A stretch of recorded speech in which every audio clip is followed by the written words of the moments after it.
Hello students, इस video में हम देखेंगे हमारे केमिस्ट्री का अगला बहुत ही इंपॉर्टेंट टॉपिक जिसका नाम है हाइजेनबर्ग का अनिश्चितता का सिद्धांत। ये वाला जो टॉपिक है ये बीएससी फर्स्ट ईयर केमिस्ट्री यानी जिन यूनिवर्सिटी में इनऑर्गेनिक केमिस्ट्री नाम का पेपर होता है उसकी फर्स्ट यूनिट का और न्यू एजुकेशन पॉलिसी के अनुसार फंडामेंटल ऑफ केमिस्ट्री की फर्स्ट यूनिट का ये बहुत ही इंपॉर्टेंट क्वेश्चन है। साथ ही ये क्लास 11th के अंदर भी आता है, इसलिए हाइजेनबर्ग का अनिश्चितता का सिद्धांत बहुत ही इंपॉर्टेंट क्वेश्चन है। तो बिना देर के स्टार्ट करते हैं। हमारी हेडिंग डलेगी हाइजेनबर्ग का अनिश्चितता का सिद्धांत। हाइजेनबर्ग ने सन 1927 में एक सिद्धांत प्रतिपादित किया, यानी ये वाला जो सिद्धांत था हाइजेनबर्ग ने 1927 में दिया था। तो सबसे पहले हम यही लिखेंगे, इसके आगे हम सिद्धांत लिखेंगे किसी सूक्ष्म कण की स्थिति व संवेग का एक साथ सही निर्धारण असंभव है। यानी इसमें हाइजेनबर्ग ने हमें बताया है कि कोई सूक्ष्म कण है, मान लिया ये कोई सूक्ष्म कण है, तो इस कण की स्थिति और संवेग को सही एक साथ निकालना संभव नहीं होता है। ठीक है, ये आपका कोई कण है और अगर आप चाहते हैं कि इस कण की हम स्थिति और संवेग दोनों को साथ साथ में निकाल लें तो वो निकालना असंभव होता है। ऐसा हमें हाइजेनबर्ग ने बताया था। आगे लिखा है, अर्थात किसी गतिशील सूक्ष्म कण यानी इलेक्ट्रॉन की स्थिति या संवेग दोनों में से किसी एक का ही पता लगाया जा सकता है। अर्थात यानी कोई गतिशील सूक्ष्म कण है ना, जैसे कि इलेक्ट्रॉन है। इलेक्ट्रॉन जो होता है वो गतिशील भी होता है और सूक्ष्म कण भी होता है। तो मान लीजिए गतिशील सूक्ष्म कण है जैसे इलेक्ट्रॉन, उसकी स्थिति या संवेग दोनों में से किसी एक का ही पता लगाया जा सकता है। यानी हम उस इलेक्ट्रॉन की या तो स्थिति निकाल सकते हैं या संवेग को निकाल सकते हैं, क्योंकि हमें हाइजेनबर्ग ने बताया था कि स्थिति या संवेग दोनों में से किसी एक का ही हम सही निर्धारण कर सकते हैं।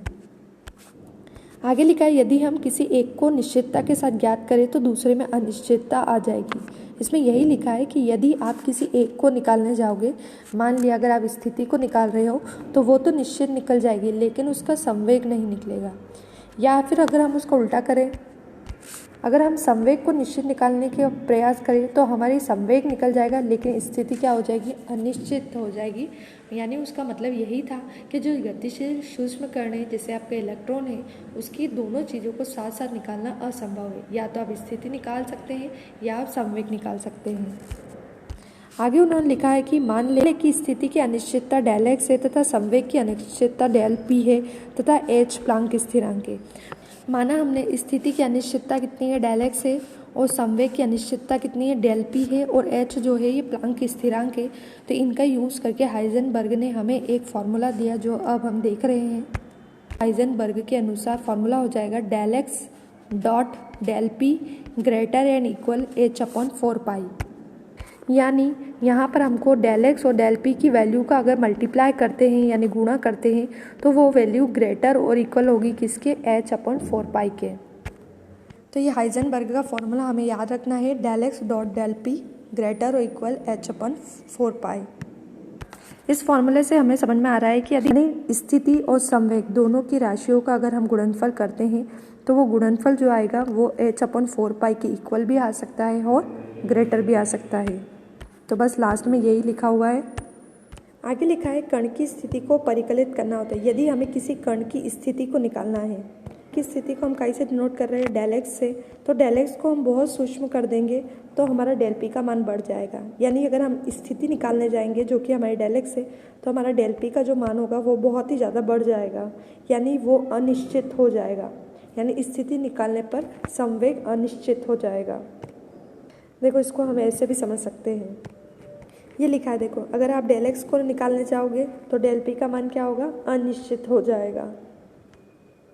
दूसरा लिखा है, यदि आपको कण का संवेग परिकलित करना हो तो डेल पी को बहुत सूक्ष्म करना पड़ेगा जिससे डेल एक्स का मान बढ़ जाएगा। यानी अगर आप संवेग निकाल रहे हो, अगर आपने संवेग यानी डेल पी की वैल्यू निश्चित निकाल ली तो अगर डेल पी अगर आपका निकल गया तो डेल एक्स जो होगा वो आपका अनिश्चित हो जाएगा।